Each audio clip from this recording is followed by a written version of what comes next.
Hi everyone. We were just having a good chuckle about the topic because it was so ambiguous. But it's always ambiguous. Yeah, some are a little more less ambiguous, I guess more or less. Oh my goodness, what is going on? Some are a little less ambiguous than today's one. Okay, I'll give you that. So, making space. So I'm just going to share because you put the gifts up and it just cracked me up. Um, Making space can be that you need to make space because you need to remove people out of your life, maybe, but that's not the case here, Ian. I assure you. Okay. I enjoy these chats way too often. Um,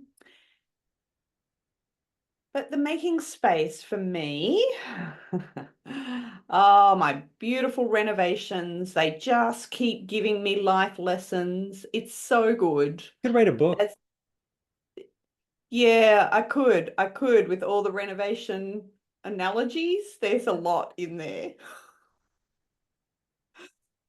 Anyway, the continual renovation of life. There you go. There's the book title. Okay, so as you know, we are doing the house room by room. And so what that means is that for the last couple of years, I've had to continue to make space where there is none. And yet somehow I manage to make space. So we've moved everything out of the bedroom and what is now the walk-in that's not completed yet. So everything, all clothes, makeup, jewelry, anything that you would normally have in a walk-in wardrobe or a wardrobe, just a wardrobe, and your bedroom, it's throughout our entire house. So I have to walk to like 6 different rooms to get ready in the morning because there's no space. And the good news is there is in the next week there will be movement back into the bedroom, so that will be fantastic. However, in the week leading up to this lovely day today is that we're receiving even more deliveries. Where do you put those things? Where do you put the 80 boxes of IKEA items, and then the shower screen that's arriving, and then the basin for the vanity that's hanging on the wall that the basin hasn't yet been installed. Like, it's just this constant influx of things, and where do I make space? It sounds like Tetris, but it's coming so Yes. fast that you're just piling stuff up as best you can, but it maybe not be the ideal placement of the piece. Yeah. And it got me thinking that I think sometimes we do this in life and we do this with emotions and we do it with people and we do it with situations that appear out of nowhere because they can pile up and they can move very fast. So I have taken on a little bit of extra work this year with some volunteering, and I love being part of the volunteer Effort. world. Yes, yes, effort. That's a good word to describe it. And even in that, I've had to make more space in in my work hours where I felt like 12 months ago I was already working to capacity, and yet I've somehow managed to make more space so that I can also do all the volunteer area as well. And this week revealed that I was really on top of it. I've got all the little ducks in a row. They're all falling into place. I'm feeling really confident with what I'm producing. And so often in the midst of everything coming at a rush like Tetris, on the higher levels of Tetris, Of course, the highlight. uh, the it's like I can get really overwhelmed with the fact that I can't make space for any of this anymore. And once I hit overwhelm, then I'm like, I don't know that my brain can think anymore. And that specific example happened on the weekend when there were boxes everywhere, all IKEA boxes everywhere in my front room. Renz had gone out to Bunnings because there was something that needed to be got, so he went for the drive, and I was putting drawers together. Well, I tried to put the first drawer together and it didn't work. I felt like I was breaking something. So I was like, I just can't do this. And I looked at the space and I just got overwhelmed. I just went, I'm just going to sit here and wait till he gets home because I can't figure it out. Now, when he got home, he went, oh, this is easy. Here, just put it in like this. And if you just lean it like this and then it clicks in. I went, great. So for the rest of the afternoon, I built the other 15 drawers all by myself, and the overwhelm had moved. So because I was willing to go, I'm putting my hand up, I'm overwhelmed. Can you try and make space for me? Because my brain has just switched off. He made the space and I could be productive again. Mm-hmm. So it made me go into this thinking around, I want to create space for myself. Like, okay, yes, I want to do this new thing. Yes, I want to volunteer on the board. Yes, I want to have a new client. Yes, I want space for this thing.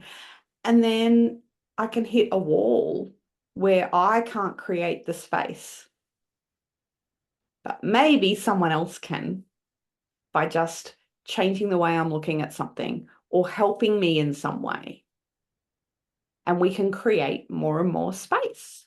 So that's the backstory of me making space. And I thought it was a good thing to talk about because we're constantly being asked to make space. Yeah, it's kind of like that problem that many people have where we always say yes, right? So you're constantly adding in when there may not be the room for all of the things to be added. And then at some point, you've got to make a choice as to what you can handle and what you can't. And if you're not willing and vulnerable enough to raise your hand and say, hey, I need help or help me reprioritize this, we end up taking on too much and then we end up being unproductive because we've taken on too much. Because we said yes too often. Yeah, yeah. And the other reminder that I got in my renovations for making space was that I actually have to let go of some things. Like purge? Yeah. So there's some furniture that now is not going to be needed because I've brought in all this new furniture. And so that's going to have to go. And I'm not much of a keeper of things. I'll tend to offload things fairly quickly. But I noticed the other day I was cleaning out. I'm changing how I'm storing things. So we've been for years, the Christmas baubles have been in plastic containers with lids, very nicely stacked, all good. I found these great storage containers and they look like they're like half the size of the plastic ones that I've had. Yeah. But in actual fact, they stack differently to the plastic ones that I've already been using and they hold more.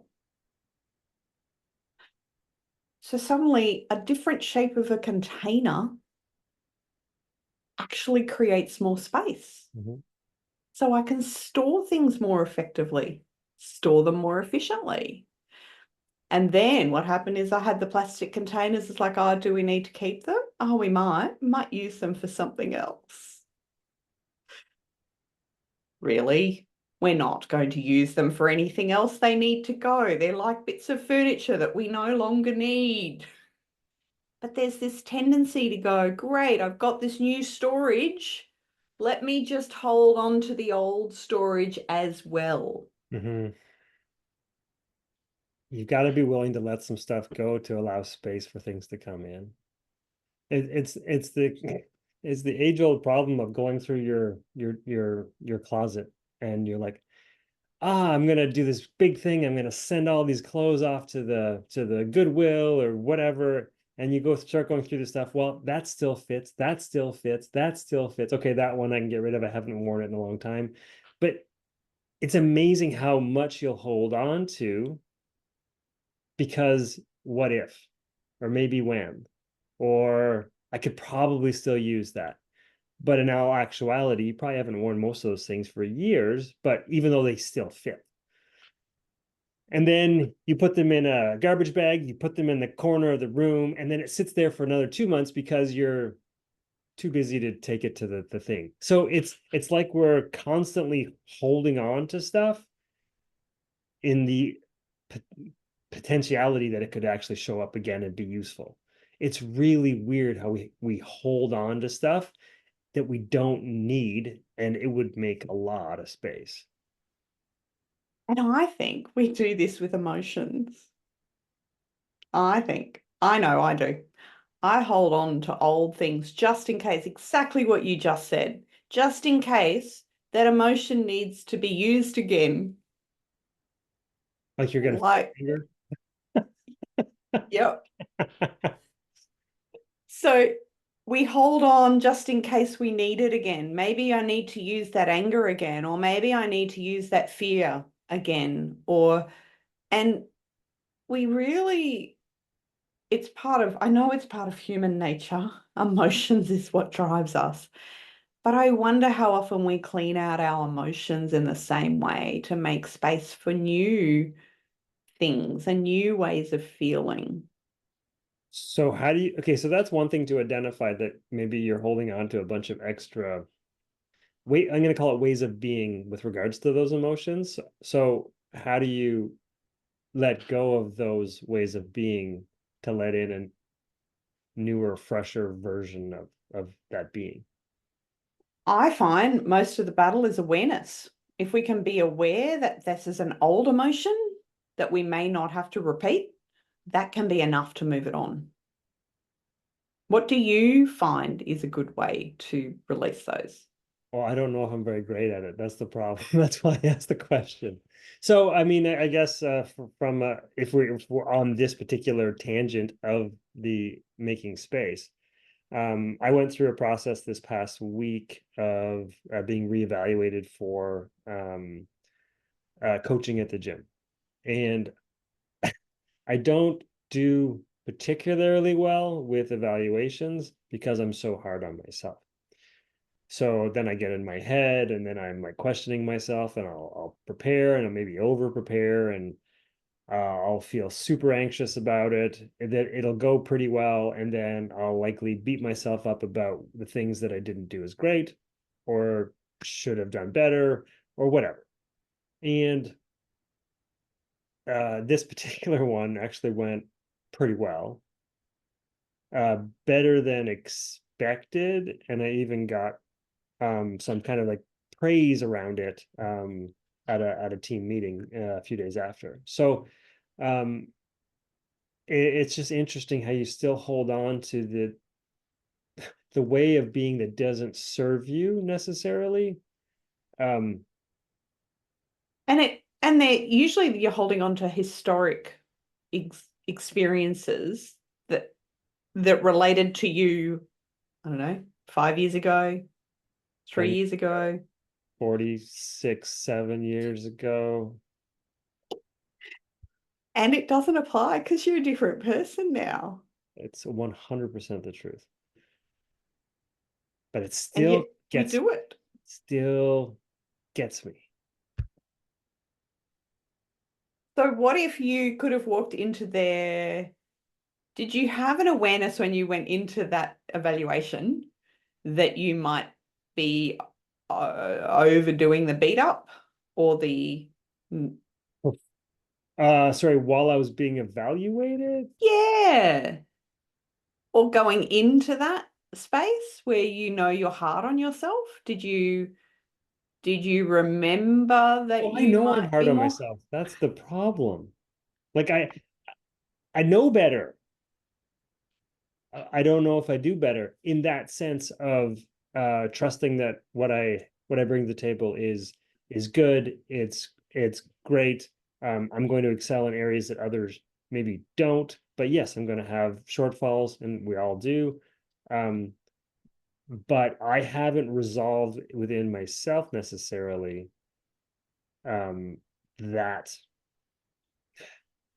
that knowingness that it's fine, and that we're Yeah, so you can know it, but you're not actually being able to let it go because you've right. knowing it. I'm not able to see it from a fresh perspective. I'm not able to see it. I'm still looking at it. I'm going to call it like looking at it from like the vantage point of being a little boy and not trusting that it's okay. Right. Yeah, because it comes up with uncertainties and a whole bunch of other I don't knows. Yeah, yeah, I get that. And I mean, as soon as you say that, I just go back to the old plastic containers. It's like, why am I holding on to that? Like, I know better. I know better. I know that these are not going to be functional. I found a really lovely functional thing to use instead. And yes, those plastic, I mean, these are the cheap plastic containers with the lids and the clip. Anyway, they were on little, they've got little, they're like, I don't know, $10. They're really cheap and nasty. But they lasted heaps because they were really purposeful. Right. And I think that's the piece that I struggle to let go in that example. And it seems like such an incidental example, but they served their purpose and they were good. Like they were good containers. And so I don't know that I want to let them go because they were really well behaved. And I think sometimes we do this emotionally as well. We go, well, it really served us. Well, I think that's the other thing maybe to evaluate is if we're talking about emotions specifically, is because yes, there's a reason why it served you to begin with. um, by not wanting to feel the pain, yes, you're going to prepare yourself. So that preparation serves you in getting as close to ready as you can get. Obviously, I understand there's an overextension of that where you go too far and too long and that doesn't stop spinning upstairs. Um, but it got you ready enough, right? It kept you from having the real failure of it all and being Not yelled able at to or and not able to step into the new thing and not being, yeah, yeah. so there is a service in that. Let's call it fear for lack of a better word. But it's the tipping point, finding the tipping point. How well is it serving me and how is it not serving me, and how can I approach this maybe differently so that I can use it for the good parts of it and let the parts that don't feel so good kind of fall by the wayside a bit. And maybe that's the key where we actually make space within our own thoughts. So we can be aware of something, but I wonder what it would take to make space within our thoughts, like to pause our thoughts that we default to. Well, this is actually where my head went with this whole thing. Because I didn't have a specific story per se for making space, but everything came down to for me, or at least what coalesced for me, was that like when we're in the thick of it, it's hard to find solutions to anything. But if you can make some space for yourself through whatever format that is, whether it's time, whether it's meditation, or whatever your process is to pull away from the problem so that you can almost let it go, the answers tend to fill the void. But they're not able Yes. to fill the void if it's constantly full of your own internal junk. There's it's full of my head is full of all your containers. There's no room for any more efficient containers to take their place. Correct. Tetris of the mind. Yeah. Yeah. And it is so easy to go there and that was when I went there with the overwhelm of not being able to build drawers. I was like, my brain just can't do it. But my awareness of how I felt in that moment was enough for me to find that space Hmm. to stop for 20 minutes, leave the space because it was overwhelming me. I was like, I can't look at this anymore. It's all too much. Walk away and wait for my knight in shining armor to come home and rescue. To show up with the IKEA Allen key. I've got you. I will That's save you. as I say, he's the rocket scientist who can put IKEA cabinets together. You can read the little Bonum instructions, little stick figure guy. It's so bizarre. I look at them sometimes and go, nope, I ain't got it.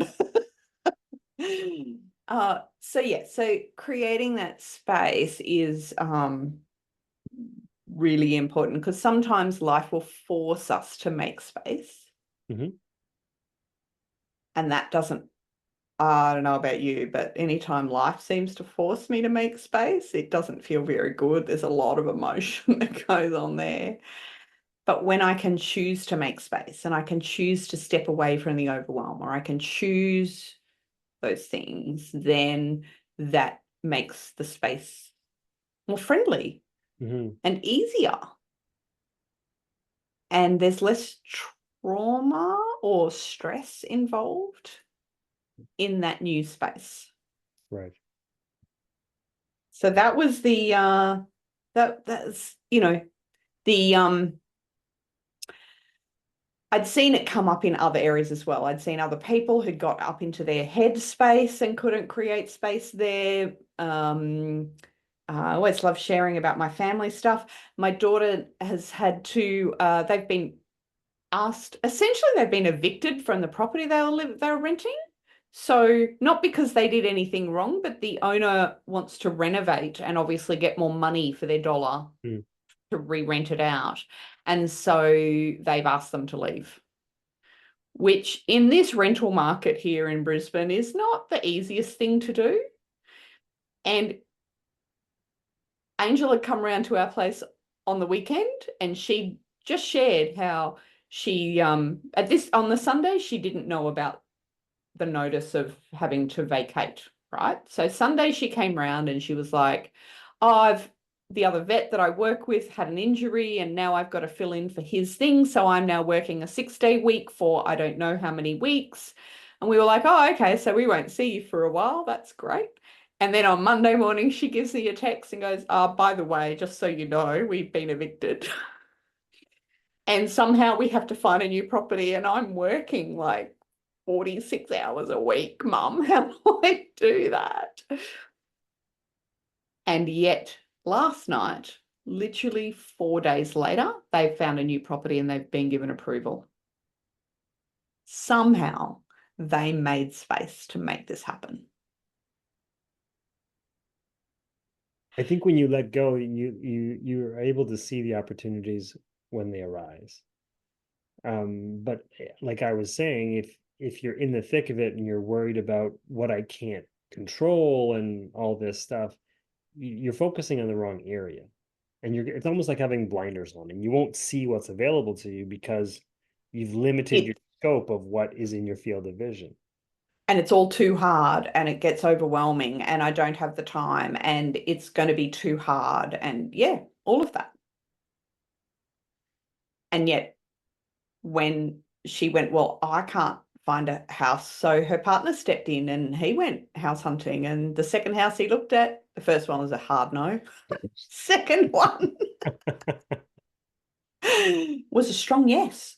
And they've got a transition time to move as well. So they don't have to do it all in one hit. So it's like all worked in really nicely for them. Right. And that's because even she was willing to go, well, Mum, I haven't even seen the house in person and I don't think I'm going to. And I said, do you have to? Can you trust your partner that you're choosing to marry to pick it for you? Probably. You don't have to go and physically see it. If he's gone and looked at it and says, yeah, we can live here, then probably go with that. It's probably not their forever home, right? It's not their forever home. It's their rental home. And yeah, so it just again allowing that space to appear so that you move away from the overwhelm. Mm-hmm. So there you go. So it was nothing about making space for you to move out of my life, Ian. I don't know. I read it differently. Plenty of space. just need to make sure that in all my renovations, I continue to make space.